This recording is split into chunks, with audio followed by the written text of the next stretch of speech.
Halo semuanya, kali ini kita bakal bahas konsep matematika terkait penyajian data nih. Tapi sebelum jauh ngebahas terkait itu semua, kalian tahu lah ya yang namanya iklan digital? Iya, kadang tuh munculnya iklan di internet, kenapa sering sesuai dengan apa yang kita pikirkan? Nah, jawabannya adalah ada kaitannya dengan data digital. Emang apa sih itu data? Jadi gini, data merupakan kumpulan dari beberapa datum. Waduh, datum sendiri itu apa? Datum merupakan suatu informasi atau nilai yang saling terkait. Contoh, siswa kelas 7A memiliki hobi yang beragam. 18 siswa suka nonton, 7 siswa suka membaca, dan 10 siswa suka ngegame.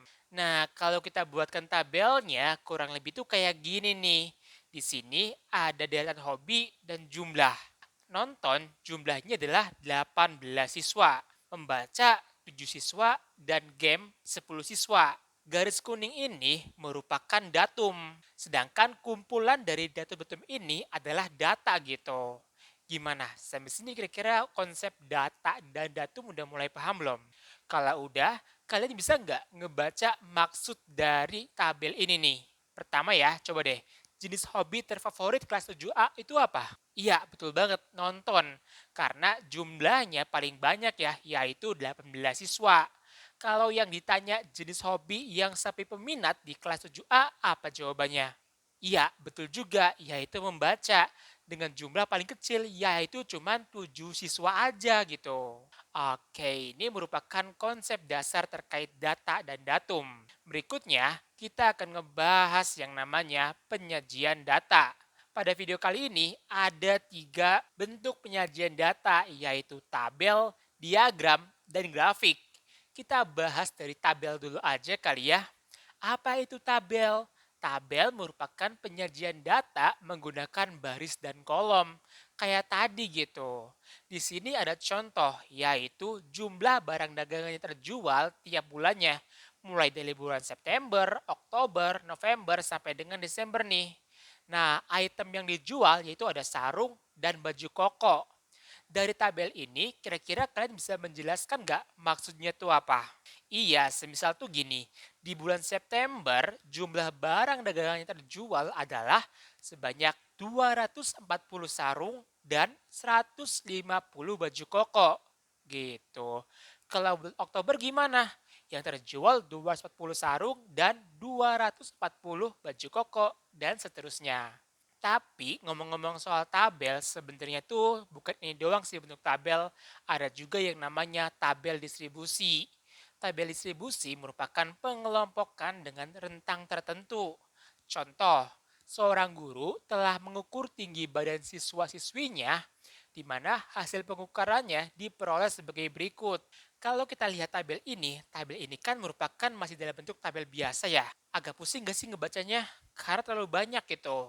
Nah, ada penyederhanaannya yaitu menggunakan tabel distribusi.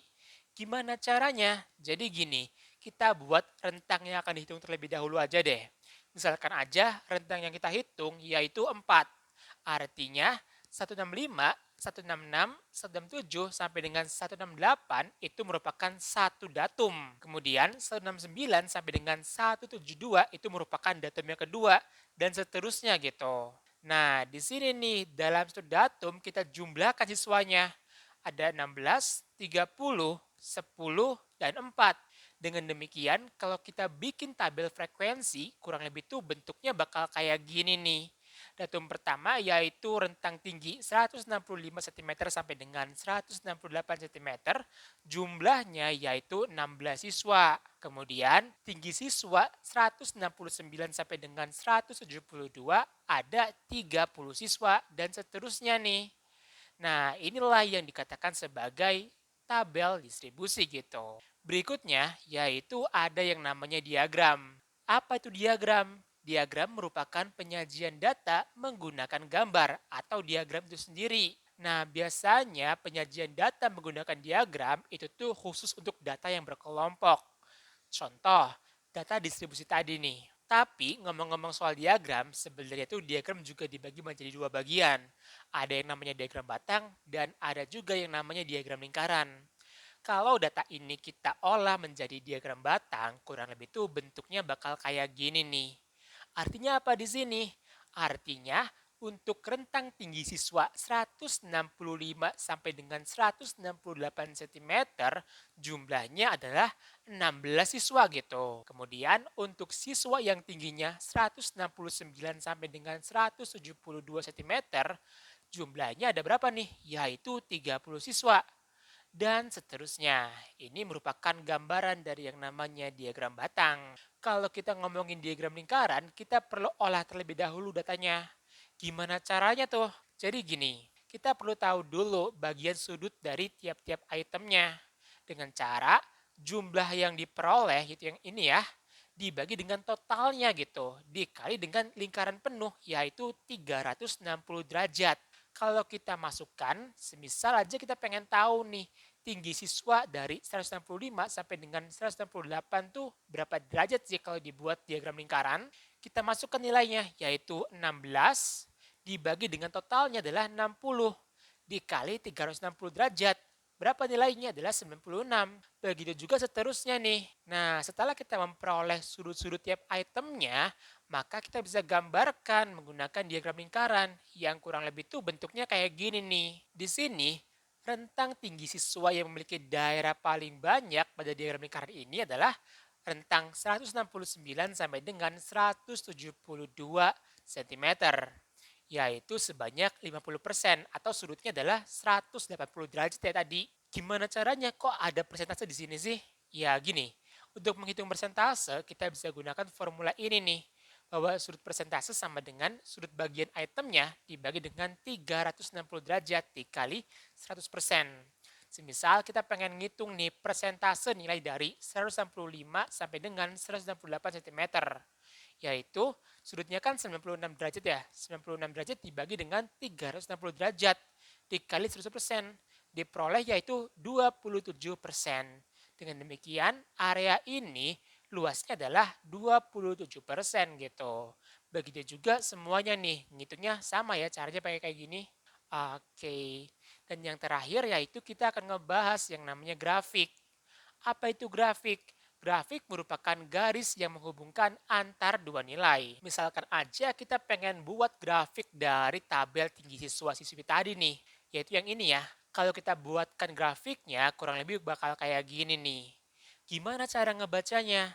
Jadi gini, untuk tinggi badan siswa 165 cm, jumlahnya adalah 3 gitu.